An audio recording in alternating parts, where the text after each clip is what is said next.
pass the underlying bill to honor the service, sacrifice, and valor of Specialist Nicholas Scott Harkey. And, Madam Speaker, I reserve the balance of my time. The gentleman from Missouri reserves. The gentleman from Texas is recognized. Thank you, Madam Speaker. I'd like to yield 5 minutes to my distinguished colleague and friend from the state of Indiana. The gentleman from Indiana is recognized for 5 minutes. Thank you, Madam Speaker, and I thank the gentleman from Texas as well as the gentleman from Missouri for their support today and for the committee supporting H.R. 3501. And I'd also like to thank each of the members of the Indiana delegation for their sponsorship of this bill as well. Madam Speaker, I rise today in support of H.R. 3501, designating the facility of the United States Post Office located at 125 Kerr Avenue in Rome City, Indiana, as the Specialist Nicholas Scott Harkey Post Office. Growing up in Rome City, Indiana, Nicholas served his community with a smile. A Boy Scout, paper boy, wrestler, and member of the marching band, his cheerful manner and work ethic were contagious. Nicholas decided to enlist in the Army during his junior year of high school. His loving mother, Lori, proudly tells the story of her patriotic son who was so eager to serve his country that a freight train couldn't stop him. Only a week after graduating, Nicholas left for boot camp at Fort Benning, Georgia.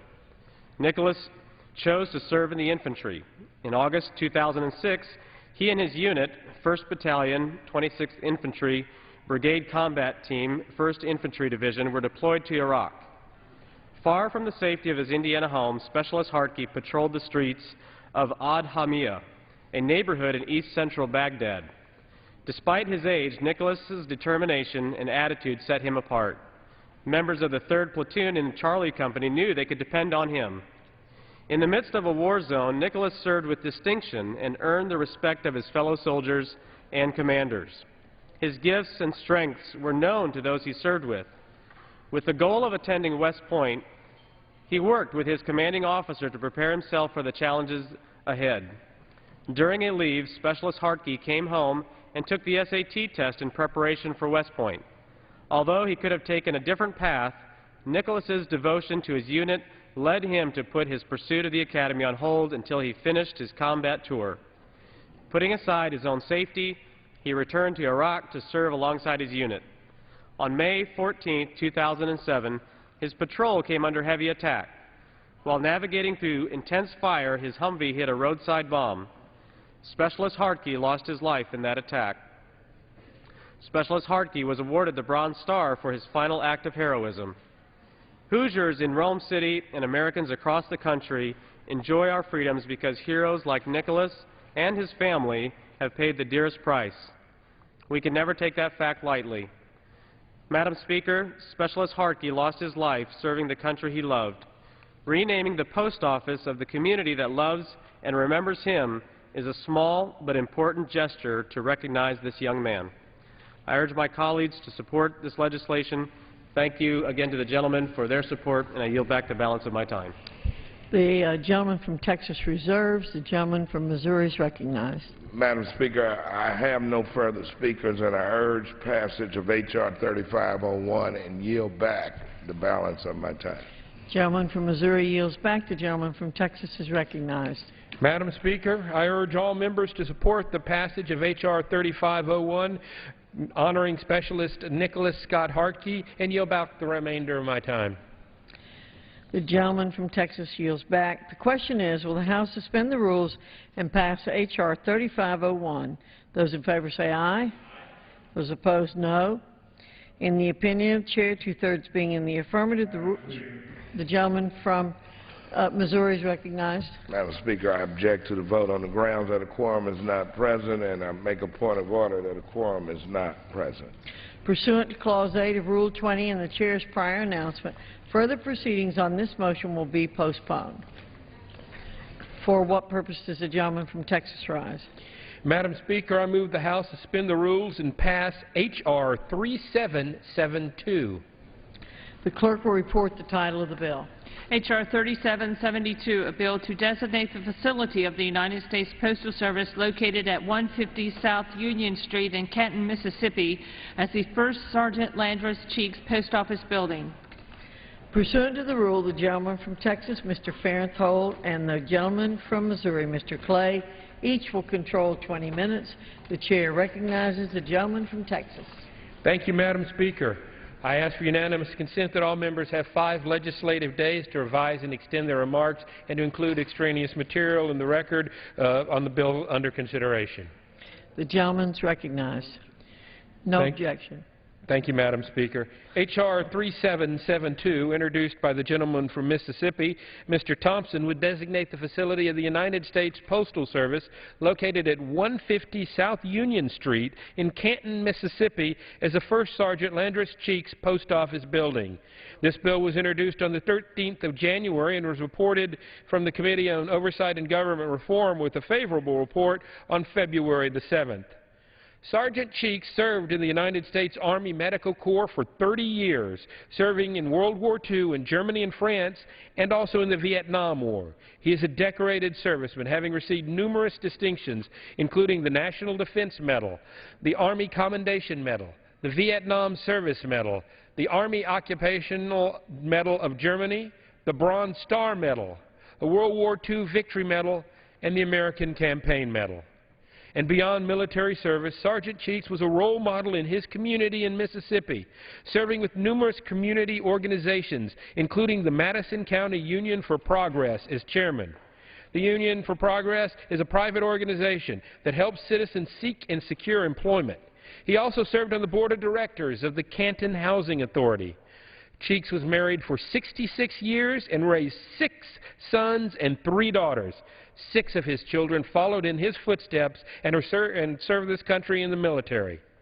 Madam Speaker, First Sergeant Landris Cheeks is a worthy designee of this postal naming, and I urge all members to join me in support of this bill and reserve the balance of my time. The gentleman from Texas reserves. The gentleman from Missouri is recognized. Madam Speaker, I yield myself such time as I may consume. The gentleman's recognized. As a member of the House Oversight and Government Reform Committee, I join my colleagues in the consideration of H.R. 3772, a bill to designate the facility of the U.S. Postal Service at 150 South Union Street in Canton, Mississippi, as the First Sergeant Landris Cheeks Post Office building. And the measure was first introduced on January 13, 2012, by my colleague, Representative Benny Thompson. In accordance with committee requirements, the bill is co-sponsored by all members of the Mississippi delegation and was reported out of the committee by unanimous consent on February 7, 2012. Madam Speaker, at this time I'd like to yield to the gentleman from Mississippi as much time as he cares to consume. The gentleman from Mississippi is recognized for such time as he may consume. Thank you very much, Madam Speaker. Madam Speaker, today I rise in support of my bill, H.R. 3772, which seeks to designate United States Postal Facility located at 150 South Union Street in Canton, Mississippi, as the Landris Cheeks Post Office.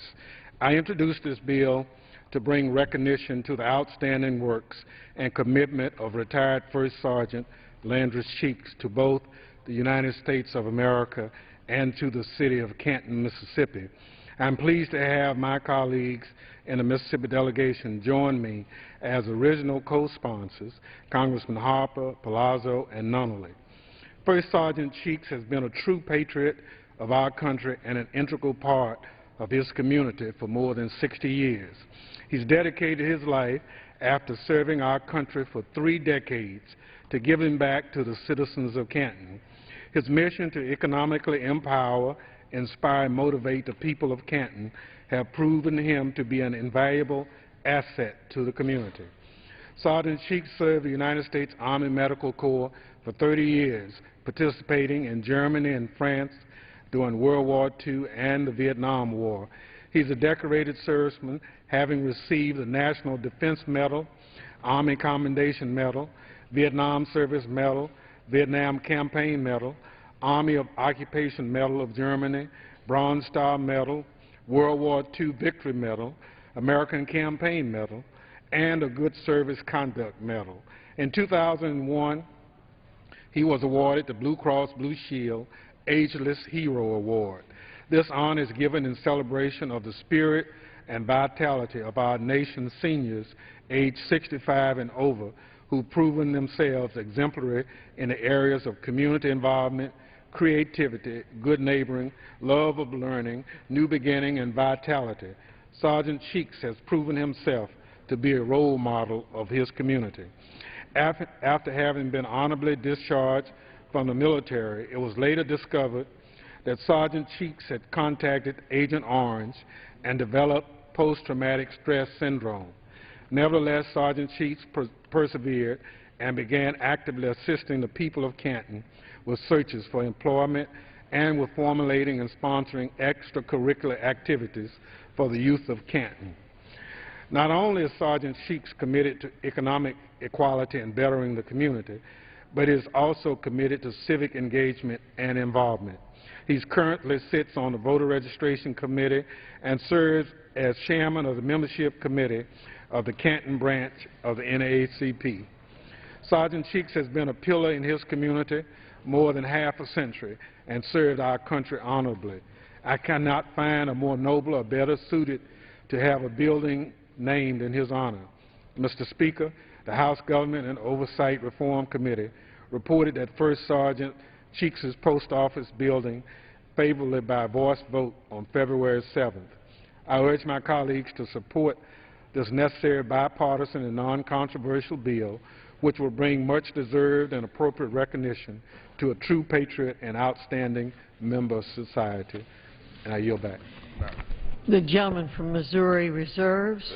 Madam Speaker, we have no other speakers. I think that my friend and colleague from Mississippi has sufficiently given us the reasons why this House should adopt this resolution, and I yield back the balance. The gentleman from Missouri yields back.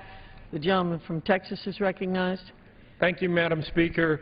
I urge my colleagues to support renaming the postal facility at 150 South Union Street in Canton, Mississippi, the First Sergeant Landers Cheek Post Office Building, and support the passage of H.R. 3772 and yield back the remainder of my time.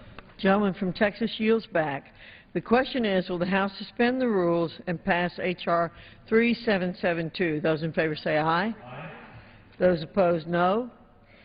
In the opinion of Chair, two-thirds. Madam Speaker, for what purpose does the gentleman from Missouri rise? I object to the vote on the grounds that a quorum is not present and make a point of order that a quorum is not present. Pursuant to Clause 8 of Rule 20 and the Chair's prior announcement, further proceedings on this motion will be postponed. For what purpose does the gentleman from Texas seek recognition? Madam Speaker, I move the House suspend the rules and pass H.R. 3276. The clerk will report the title of the bill. H.R. 3276, a bill to designate the facility of the United States Postal Service located at 2810 East Hillsborough Avenue in Tampa, Florida, as the Reverend A. Brown Post Office Building. Pursuant to the rule, the gentleman from Texas, Mr. Fairenthold, and the gentleman from Missouri, Mr. Clay, each will control 20 minutes. The Chair recognizes the gentleman from Texas. Thank you, Madam Speaker. I yield myself as much time as I may consume. The gentleman is recognized. Thank you, Madam Speaker. I ask unanimous consent that all members may have 5 legislative days within which to revise and extend their remarks and include extraneous material on the bill under consideration. Thank you, Madam Speaker. H.R. 3276, introduced by the gentlewoman from Florida, Ms. Castor, would designate the facility of the United States Postal Service located at 2810 East Hillsborough Avenue in Tampa, Florida, as the Reverend Abe Brown Post Office Building. This bill was introduced October 27, 2011, and reported from the Committee on Oversight and Government Reform with a favorable recommendation on the 7th of February this year. Reverend Brown served the Tampa Bay community for years. He was a beloved pastor of the First Baptist Church of College Hill, Hillsborough County Public Schools educator, football coach, dean of the Chamberlain High School, and founder of the Prison Crusade Ministries, later renamed Abe Brown Ministries. He was the dean of students at Chamberlain when Congresswoman Castor attended school there. Sadly, Reverend Brown passed away on Saturday, September 11, 2010, at the age of 83. Madam Speaker, Reverend Abe Brown is a very worthy designee of this postal facility naming, and I urge my colleagues to support this bill and reserve the balance of my time. The gentleman from Texas reserves. The gentleman from Missouri is recognized. Madam Speaker, I yield myself such time as I may consume. The gentleman's recognized. And as a member of the House Oversight and Government Reform Committee, I am pleased to join my colleagues in the consideration of H.R. 3276, a bill to designate the facility of the U.S. Postal Service in Hillsborough, on Hillsborough Avenue in Tampa, Florida, as the Reverend A. Brown Post Office building. And this bill meets the requirements of our committee, and at this time I would like to yield to the gentlewoman from Florida, Ms. Castro, as much time as she may consume. The gentlewoman from Florida is recognized for such time as she may consume. Madam Speaker, I thank my colleague from Missouri and also my colleague for Texas.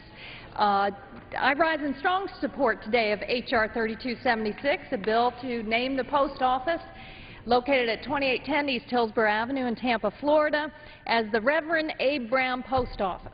I introduced this bill to honor the life and accomplishments of the late Reverend Abe Brown.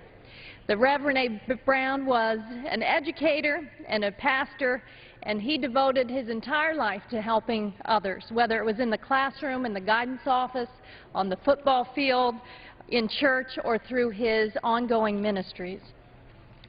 Reverend Brown was a Tampa native.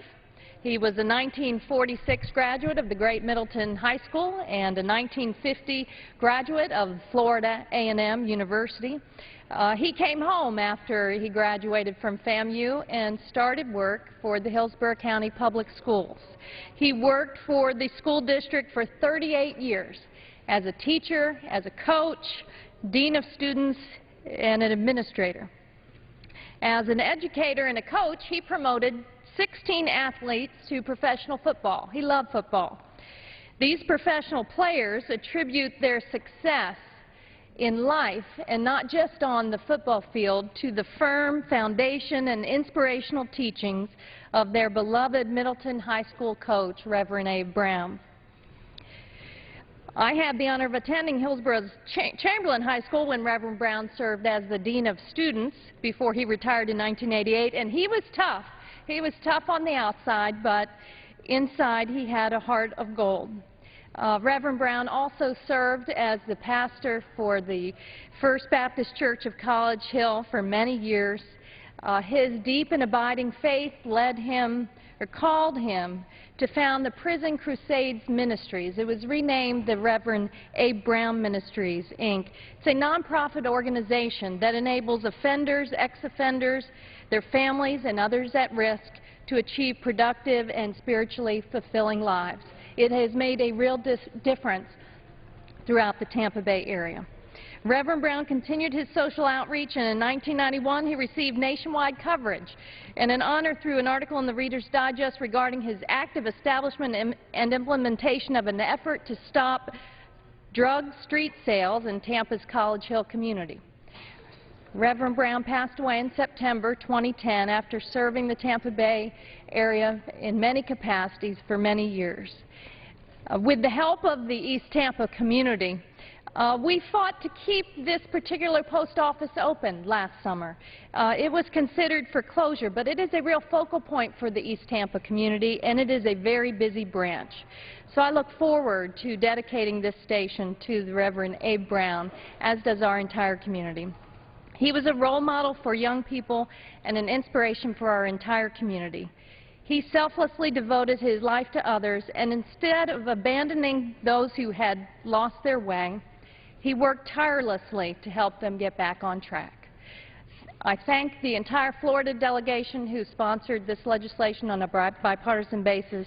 I thank the committee, the ranking member, and the chair, and I ask my colleagues to support H.R. 3276 in honor of Reverend Brown's selfless service to the Tampa Bay community. I yield back the balance of my time. Madam Speaker, I thank the gentlewoman from Florida, and I ask that we pass the underlying bill without reservation to recognize Reverend Abe Brown's contributions, and I yield back the balance of my time.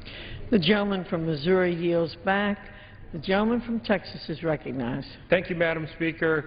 I was moved by the gentlelady from Florida's recollections of this fine Reverend Abe Brown, and am confident that my colleagues will join me in supporting the bill H.R. 3276, renaming the Postal Service at 2810 East Hillsborough Avenue in Tampa, Florida, as the Reverend Abe Brown Post Office Building.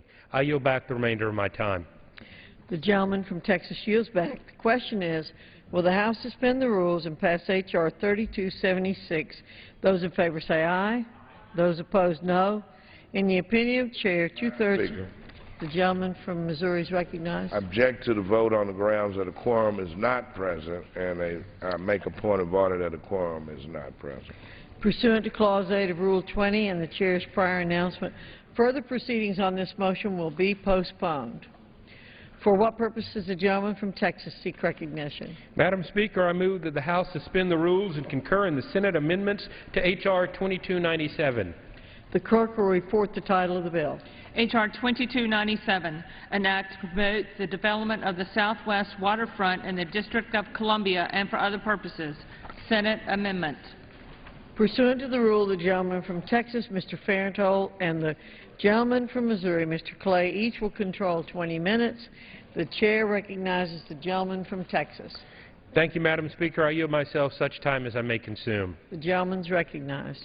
Thank you, Madam Speaker. I ask that all members have 5 legislative days with which to revise and extend their remarks and include extraneous material on the bill under consideration. Madam Speaker, I'll keep my comments brief, as back in December, the House unanimously approved the base text of the legislation before us today, H.R. 2297. H.R. 2297 was approved in order to update zoning laws to allow the District of Columbia the flexibility to sell or lease real property in the Southwest waterfront to a private sector developer. There's currently a $2 billion redevelopment plan pending to renovate this area, which is only a stone's throw from the U.S. Capitol building. On March 29th, the Senate unanimously approved this legislation with an amendment, which is what brings us here today. The Senate amendment also concerns the development of the Southwest waterfront. It deauthorizes a port of a 77-year-old navigation project in the waterway, essentially transferring jurisdiction from the U.S. Army Corps of Engineers to the District of Columbia in order for the redevelopment project to move forward and help spur economic development in the Southwest waterfront area here in Washington, D.C. The Army Corps of Engineers has reported no concerns with this transfer. In addition, Madam Speaker, the Senate's language is identical to the text of the bill the House unanimously approved last Congress. The last point I'd like to make is, according to the CBO, there's no budgetary cost associated with the bill now before us. I'd like to thank the ranking member, Mrs. Norton, for working with us on this legislation, and the Senate for including this important amendment. And I urge my colleagues to support this measure and reserve the balance of my time. Gentleman from Texas reserves. The gentleman from Missouri is recognized. Madam Speaker, I yield myself such time as I may consume. The gentleman's recognized. I want to thank the chairman of the full committee, Mr. Issa, and the chair of the subcommittee, Mr. Gowdy, for working closely with our side on this bill so that we could get it to the floor today. I also thank the ranking member of the full committee, Mr. Cummings, and Mr. Davis, the subcommittee ranking member, for their very important consultation. H.R. 2297, which was introduced by my friend and colleague, Congresswoman Norton, will allow development of the waterfront area in Southwest Washington, D.C. The bill makes technical changes concerning land owned on the Southwest waterfront by the District of Columbia since the early 1960s. The legislation that transferred the land to the district contained restrictions typical of the pre-Home Rule period. H.R. 2297 updates that obsolete legislation to allow for the highest and best use of the land. The restrictions serve no federal purpose. However, the unintended effect was to make a wasted asset of land that could be productive and revenue and jobs producing. The relevant federal agencies have been consulted on H.R. 2297 and have raised no objections. The bill will allow mixed-use development on the waterfront for the first time. It will create jobs and raise local revenue at a time when they are needed most. And the federal government has no interest in the Southwest waterfront other than the Maine Lobsterman Memorial and the Titanic Memorial, which the district and the National Park Service have worked together to preserve. Madam Speaker, the bill expands the types of goods that can be sold at the fish market on the waterfront, and a market well known in the region. This is a non-controversial bill that removes out-of-date restrictions, and at this time, and it involves no cost to the federal government. At this time, I'd like to yield to the gentlewoman from the District of Columbia. The gentlewoman from the District of Columbia is recognized for such time as she may consume. Thank you, Madam Speaker. I have only brief remarks because I want to associate myself with the remarks of the gentleman from Texas, the gentleman from Missouri, and to thank them for their work in bringing this bill forward. Very special thanks are due to Chairman Darrell Issa and Ranking Member Cummings for their considerable assistance on this bill, and for two other good friends, Representative Gowdy, the Ranking Member, and Representative Davis, Ranking Member of the full committee. The bill essentially incorporates technical changes for land that has been owned for almost 50 years by the District of Columbia, but most such land passed during the so-called pre-home rule period contained language that is obsolete today and prevents the highest and best use.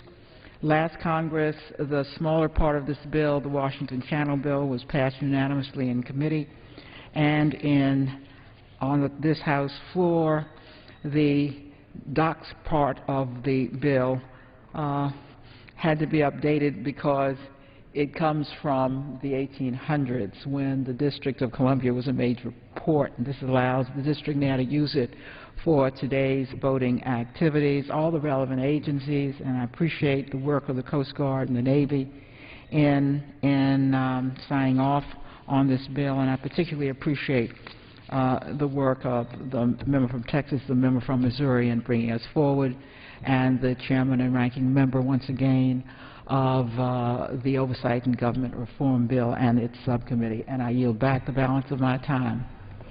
The gentlewoman from D.C. yields back the balance of her time.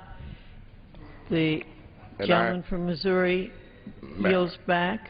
I urge passage of the bill, and I yield back the balance of my time. The gentleman from Missouri yields back. The gentleman from Texas is recognized. Thank you very much, Madam Speaker.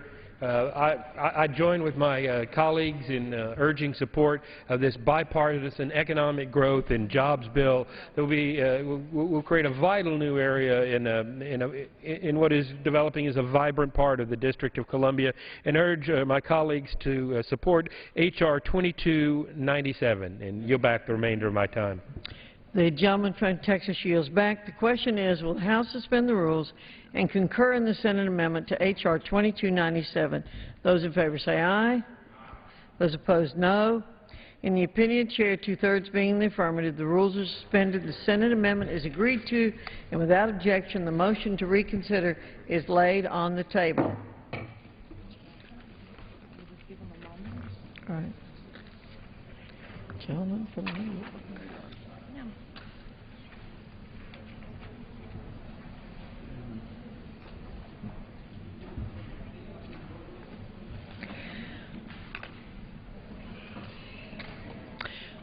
For what purpose does the gentleman from New York seek recognition? Madam Speaker, I move that the House suspend the rules and pass H.R. 4251 as amended by the Committee on Homeland Security. The clerk will report the title of the bill. Union Calendar Number 369, H.R. 4251, a bill to authorize, enhance, and reform certain port security programs through increased efficiency and risk-based coordination within the Department of Homeland Security and for other purposes. Pursuant to the rule, the gentleman from New York, Mr. King, and the gentleman from Mississippi, Mr. Thompson, each will control 20 minutes. The chair recognizes the gentleman from New York.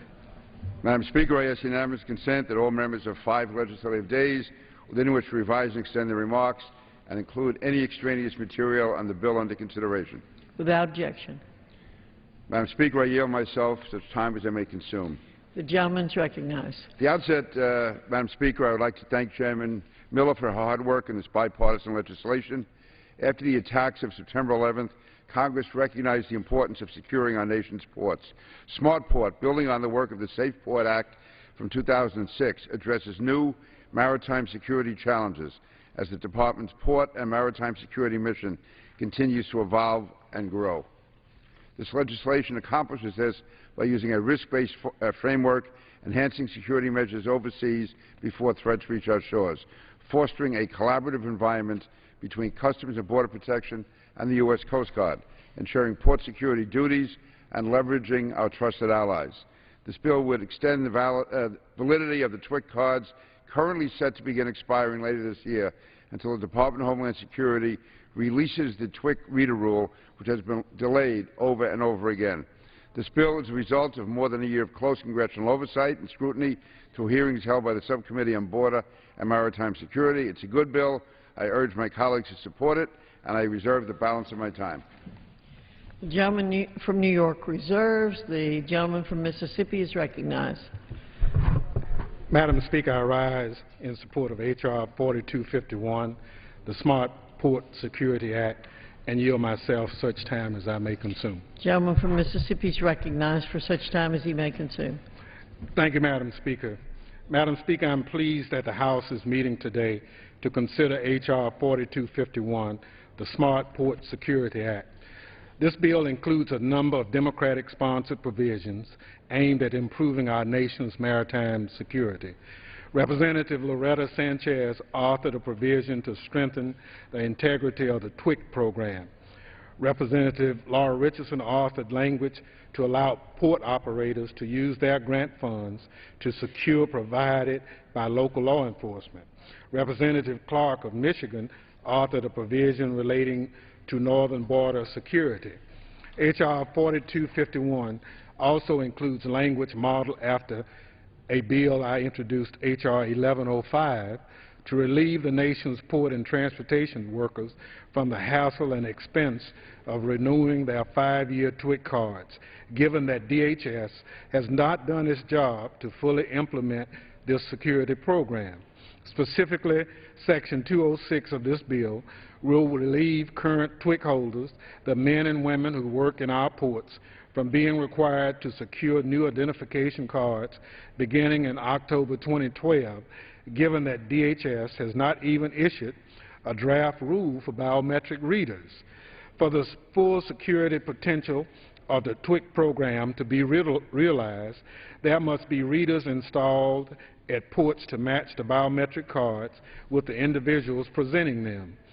Since 2007, over 2.1 million longshoremen, truckers, merchant mariners, and rail and vessel crew members have undergone extensive homeland security and criminal background checks and paid a $132.50 fee to secure TWICs. Since H.R. 4251 was considered by the full committee, DHS has taken positive steps to address the upcoming TWIC renewal predicament. Specifically, DHS recently announced that starting this August, workers will be eligible for a 3-year TWIC renewal card at a discounted rate and with fewer visits to the enrollment center. With this is a positive development, more must be done. The bill before us today allows workers to continue to use their TWICs for the next 2 years while providing an incentive for DHS to move forward on readers as soon as possible. I will be inserting into the record on a joint leave a letter we received today from Transportation Trades Department, AFL-CIO, expressing their support for this bill and the provision making common sense changes to the TWIC program. With that, Madam Speaker, I reserve the balance of my time. The gentleman from Mississippi reserves. The gentleman from New York is recognized. Madam Speaker, I yield as much time as she may consume to the author of the bill, the distinguished gentlelady from Michigan, Ms. Miller. The gentlewoman from Michigan is recognized for such time as she may consume. I certainly want to thank the chairman for his support of the bill, and I thank the gentleman for yielding the time as well. And Madam Speaker, I rise today in support of H.R. 4251. I'm absolutely convinced that the bill before the House today, the Smart Port Act, will tangibly enhance the nation's maritime security. And we spend a lot of time as a nation and as a Congress focusing on security threats at the southern border and the northern border, but sometimes we also need to remember that we have a very long maritime border that deserves our attention as well. A major disruption at one of the nation's ports, especially a terrorist attack, is a high-consequence event that has the potential to cripple the global supply chain and could severely damage our economy. We simply cannot afford to ignore threats to our nation's maritime security. And to that end, Smart Port builds on the work of the 2006 Safe Port Act to enhance risk-based security measures overseas before the threat reaches our shore. It emphasizes a stronger collaborative environment between the Customs and Border Protection and the Coast Guard, ensuring port security duties, and it leverages the maritime security work of our trusted allies. And if we learned anything after 9/11, it's that we need to move from the need to know information to the need to share information. The Department of Homeland Security components with shared jurisdiction must cooperate in maritime operations and form partnerships with state and local law enforcement agencies in order to improve the nation's maritime security. What happens in our waterways and ports affects the entire nation, so it is incumbent on us to realize that maritime security is not the province simply of the government alone. Leveraging partnerships with private industry as well as our international partners is common sense, and trusted shippers program like the Customs Trade Partnership Against Terrorism, or the CTPACT, where companies who make significant investments in their security reduces the amount of resources that CBP needs to spend on looking at cargo shipments that we know the least about. Our trusted allies like Canada and the European Union have programs similar to CTPAC in place, and this bill supports the concept of mutual recognition where the Secretary can accept other countries' trusted shipper programs when they provide an equal level of security. And not only does this save CBP inspectors from the added burden of having to verify companies who participate in both programs, it also really expedites commerce across our borders. And we really need to do that because of limited use of taxpayer dollars, certainly, and so it makes fiscal sense as well to do that. The American port worker, truck driver, and others who make port operations run smoothly are another critical maritime security layer. They're all required to obtain the TWIC cards that the ranking member just mentioned here, and the chairman as well. These individuals have complied with the law, they've done their part, they've purchased a TWIC card. In many cases, they've traveled long distances to go to the enrollment center, maybe not once but twice, and undergone the background check. But the problem is that the United States government has not done their part. The Department of Homeland Security has yet to release the TWIC reader rule, meaning that the biometric information embedded on the card validifying the worker's identity just isn't being confirmed. And in reality, because of that, the TWIC card has become little more than an expensive flash pass. This bill will extend the validity of TWIC cards until the government upholds their end of the bargain and puts out a reader rule. The Coast Guard and TSA must produce the TWIC reader rule, which is necessary to give American workers and port facilities certainty after years of delay.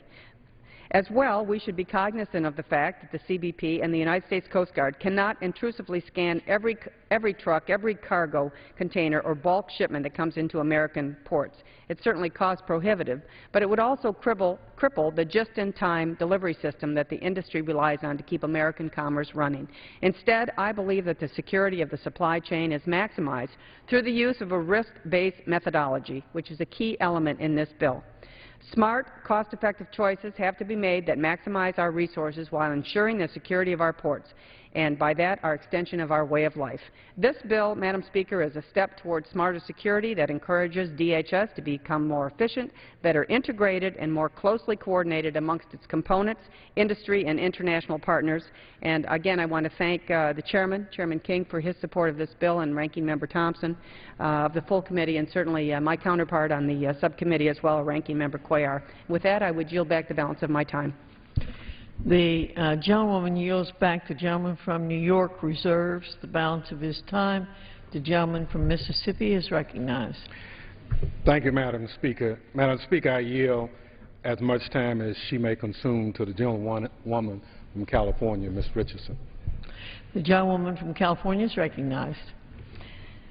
Madam Speaker, I rise today in support of the Smart Port Security Act, H.R. 4251. I'm a proud co-sponsor of Chairwoman Miller's legislation and commend her for her efforts on this important issue to our nation. At a time when media reports assume that Congress doesn't work together, I'm pleased to note that I've been able to work with Chairwoman Miller and the committee in a bipartisan fashion to have two of my bills incorporated into the Smart Port Security Act. As a senior member of the Homeland Security Committee and a representative of a district neighboring the ports of both Long Beach and Los Angeles, the largest in this country, I have made port security a priority of mine. Ports are the first line of defense at our sea borders and serve vital national interests by supporting the mobilization and deployment of U.S. troops, facilitating the flow of trade, and supporting our economy. 95% of all goods entering or exiting our country go through our nation's ports, and 45% of those actually goes through the community I represent. In the next 20 years, U.S. overseas trade is expected to double, and in light of the terrorist attacks on September 11th in 2001, heightened awareness about the vulnerability of all modes of transportation to terrorist acts are a priority of us on this committee. Included in the Smart Port Security Act are two pieces of legislation I authored, Port Security Boots on the Ground Act and the Port Security Equipment Improvement Act. Both of these bills involve the use of existing port security grant funds. The Port Security Grant Program provides funding to port authorities, facility operators, and state and local government agencies so that they can provide security services to our ports. However, prior to my introduced legislation, port security grant funds could not be used to fund statutorily mandated personnel costs. My Port Security Boots on the Ground Act, which was incorporated into H.R. 4251, corrects this inconsistency between port security grant programs and other grant funding programs. To prevent the possibility of waste, fraud, and abuse, the amount of security personnel costs awarded are limited to 50% of the total grant amount in any fiscal year. The Maritime Transportation Security Act and the Safe Port Act authorized funds to identify vulnerabilities in port security and ensure compliance with mandated port security plans. My legislation made these funds workable and removed government red tape from state, local, and government entities. I thank Chairwoman Miller for including my Port Security Boots on the Ground Act in this important legislation, and the second inclusion also should be highlighted was the Port Security Equipment Improvement Act that was accepted by unanimous consent as an amendment to H.R. 4251 during the full committee markup. The Port Security Equipment Improvement Act gives recipients of port security grant funds the flexibility in determining whether it is more cost-effective to repair or replace security equipment. I have personally heard from many port authorities in my district and surrounding my area about their frustration about not being given the opportunity to purchase newer and improved security equipment. This will give recipients of the Port Security Grant Program funds the ability to fix or replace defective security equipment, thereby making the best use of limited resources. I appreciate Congresswoman Candace Miller for working with me in having both of my bills, the Port Security Boots on the Ground Act and the Port Security Equipment Improvement Act, included in the Smart Port Security Act legislation before us today. I look forward to continuing to work with the Chairwoman, the committee, and staff on protecting our ports. I urge my colleagues on both sides of the aisle to join us in supporting the Smart Port Security Act. And with that, I yield back the balance of my time. The gentleman from Mississippi reserves. The gentleman from New York is recognized. Madam Speaker, I have no further speakers. If the gentleman from Mississippi has no speakers, I'm prepared to close once he does. Madam Speaker, I have no more speakers, and I'm prepared to close. The gentleman from Mississippi is recognized. Thank you, Madam Speaker. Madam Speaker, I would note that my support for the Smart Port Security Act is rooted in not only the improvements in the TWIC program, but also what it seeks to do to improve coordination and cooperation between DHS's maritime components and strengthen procurement practices.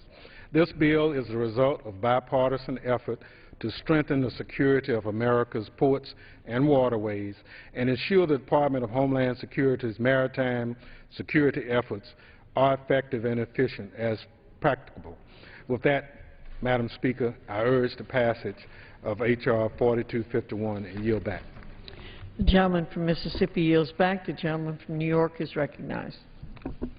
Madam Speaker, the Smart Port Act makes needed improvements to the TWIC program and supports security grants and encourages both the CBP and the Coast Guard to reduce redundancies and overlap, which will save taxpayer dollars. I ask that my colleagues support the bill. I yield back the balance of my time.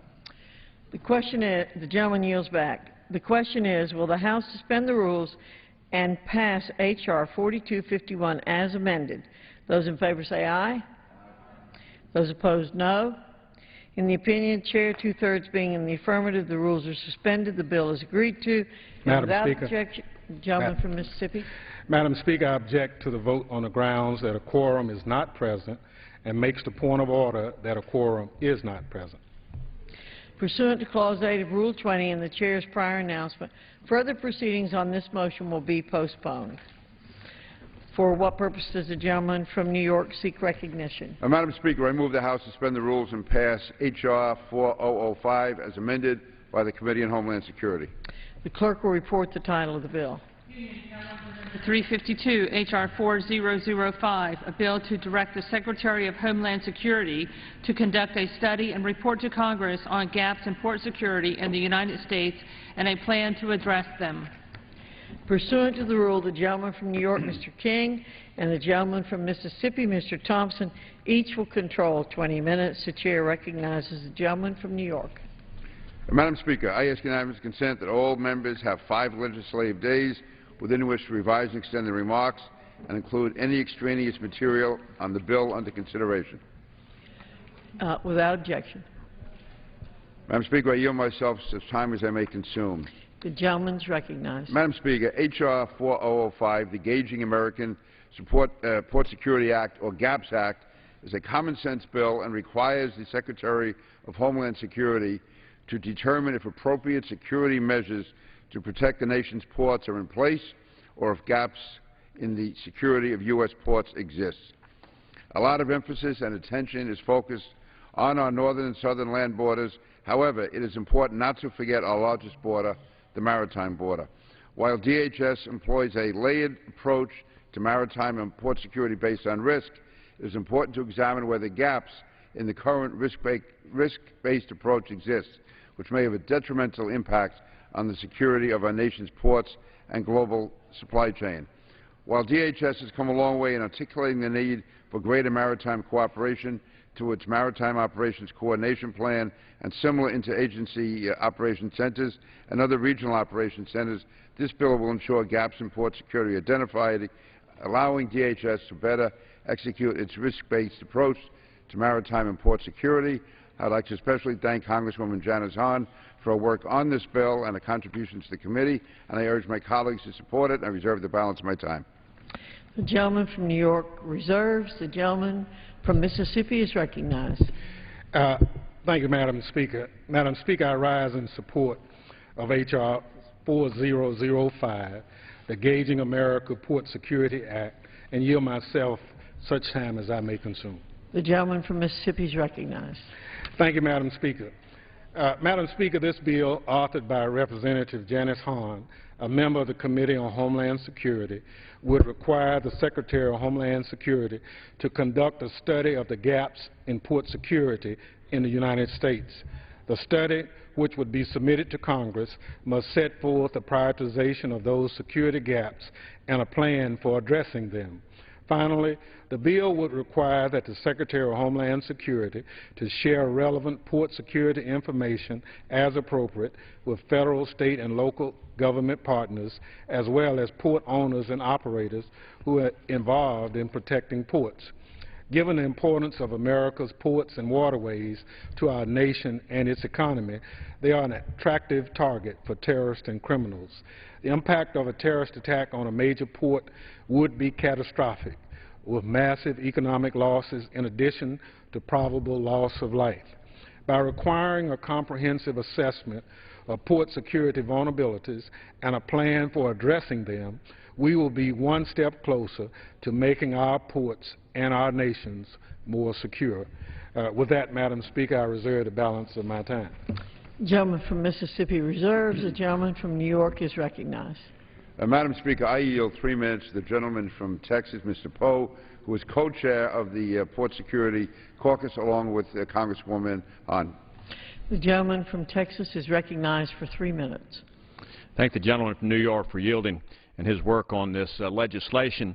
I also want to thank Subcommittee Chairman Miller for her work on this legislation as well, and both seeing the need to fix the gaps that are in our port security. I want to thank the gentlelady from California, Ms. Hahn, who introduced this legislation. We are both alumni from the same school. I'm sure you have heard of it, Abilene Christian University in West Texas. Closest port to Abilene is, I guess, a boat dock at Fort Phantom Lake, if you want to call that a port. But in any way, this bill is a good example of bipartisan work of both sides of the House on an issue that is important to all of us: security, national security, port security. Congresswoman Hahn and I recently founded the Congressional Ports Caucus to raise awareness about ports in Congress and in our nation. She represents West Coast ports. I represent ports in southeast Texas on the Gulf Coast. We saw a need for a national discussion about ports because of their importance to the nation and to our economy. Since we both have ports in our backyard, that is the reason the caucus was formed. We have over 65 members in both parties from all regions across the United States, and some members don't even have a port in their district, but all see that ports are a national security issue. One discussion we hope to continue through the caucus is the need to ensure that our ports are safe and secure. In meeting with industry groups and administration officials, it became evident to us that an updated plan on how ports should remain operational in the event of an attack really doesn't exist. There are gaps in our port security. The GAPS Act is an important step in addressing this existing problem in port security. Any attack on our nation's ports would be detrimental to the economy because ports play a large role in facilitating the flow of commerce. Most of the products in our stores arrive through ports and then are transported by other means to stores throughout the nation. A crisis event causing a port to shut down would greatly affect our national commerce. Money would be lost, businesses would lose revenue, and people would be out of work. Both the chairman and ranking members of Homeland Security Committee support this legislation. I'm grateful for that. And I urge all of our colleagues on both sides of the aisle to support this legislation. Port security is not a partisan issue. It's a national security issue that we all should be concerned about. And I yield back the balance of my time.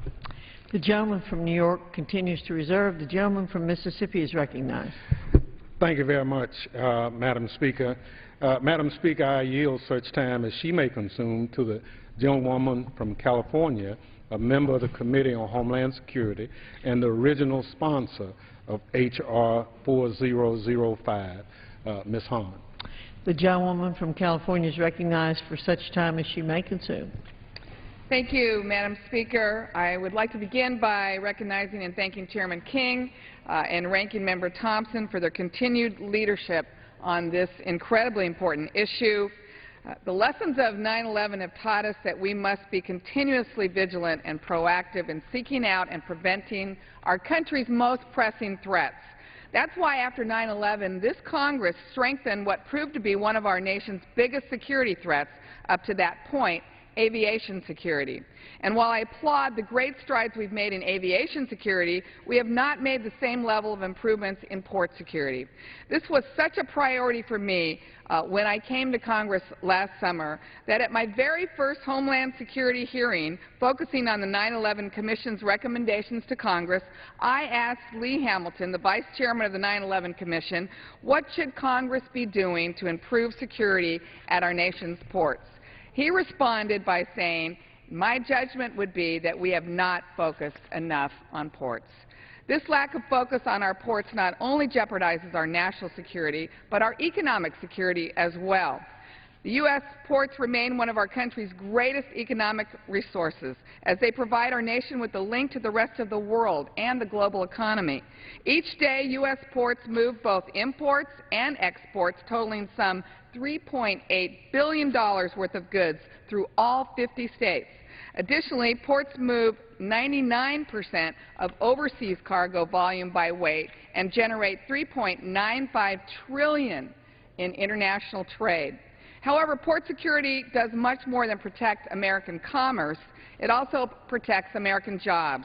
According to the American Association of Port Authorities, the U.S. port industry supports 13.3 million jobs and accounts for more than $649 billion in personal income. That's why I was pleased to co-found the bipartisan Congressional Ports Caucus with my good friend and fellow alumni, Ted Poe, in order to ensure that Congress recognizes the vital role ports play in our national economy and the importance of keeping them competitive and secure. Despite all this, ports have failed to garner the attention that I think they deserve. For instance, in the U.S., tens of thousands of ships each year make over 50,000 calls on U.S. ports. The volume of traffic gives terrorists opportunities to smuggle themselves or their weapons into the United States with little risk of detection. According to a recent CRS report, a 10 to 20 kiloton weapon detonated in a major seaport would kill 50,000 to 1 million people and will result in direct property damage of $50 to $500 billion, losses due to trade disruption of $100 to $200 billion, and indirect costs of $300 billion to $1.2 trillion. Congress attempted to address this issue by passing the Safe Ports Act in 2006 and the 9/11 Commission Act of 2007, which specifically required that 100% of the cargo coming into our ports be scanned by this summer. Unfortunately, DHS has made little progress in achieving this goal and does not plan to implement it. In fact, we've recently learned that DHS has only been scanning about 3 to 5% of all the cargo imported into our United States. Now, while the feasibility of scanning 100% of incoming cargo may be a legitimate concern, there certainly needs to be improvement from where we are now. And whether it's increasing the number of Customs and Border Protection officers or investing in proven cargo scanning technology, there needs to be a plan for effectively and efficiently scanning our nation's cargo. Another major vulnerability is the threats posed to vessels during their voyage at sea. For example, cargo is often checked either before it's shipped or after it reaches our shore. However, there has not been much light shed on the specific threats that exist between a vessel's point of origin and its point of destination. We also need to know more information about how fast a port could recover in the event of a terrorist attack or a national disaster if that did occur at one of our ports. And without resolving these issues, we risk putting our economy and the safety of the American people at risk. As a member whose district borders one of the largest port complexes in the country, I understand the unique security challenges that ports pose to our economic and national security. My district borders the port complex of Los Angeles Long Beach, which is responsible for approximately 44% of all the goods that flow into this country and 20% of the nation's GDP. During a 10-day lockout in 2002, which arose because of a dispute between labor and management officials, closure of the West Coast ports cost the United States between $1 to $2 billion a day. If an attack were to occur there, it would be economically debilitating, not only for my district, for the entire country as well. And while DHS has made a number of positive steps in strengthening port security and resiliency, the lack of attention on these vital issues creates a huge problem for securing our ports. We cannot begin to come up with an effective solution without first knowing the extent of the actual problem. The economic importance of our nation's ports, combined with the existing port security loopholes, is why I introduced the GAPS Act. This bill will require the Secretary of the Department of Homeland Security to conduct a classified study of the potential gaps in port security and ensure that the Department develops a comprehensive plan for addressing these vulnerabilities. By focusing on the specific dangers that threaten our port security, we can begin, I believe, to develop effective solutions to ensure that our nation is prepared. Again, I want to thank Chairman King, Ranking Member Thompson for their leadership on this issue, my Congressional Port Caucus co-founder Ted Poe for recognizing the importance of our ports. I would like to point out that this bill went through regular order and is supported by both Democrats and Republicans on an issue that I know we all care about. I urge my colleagues to support this important bipartisan legislation, and I yield back the balance of my time. Gentleman yields back. Gentleman from Mississippi. Mr. Speaker, I have no more speakers. If the gentleman from New York has no more speakers, then I'm prepared to close.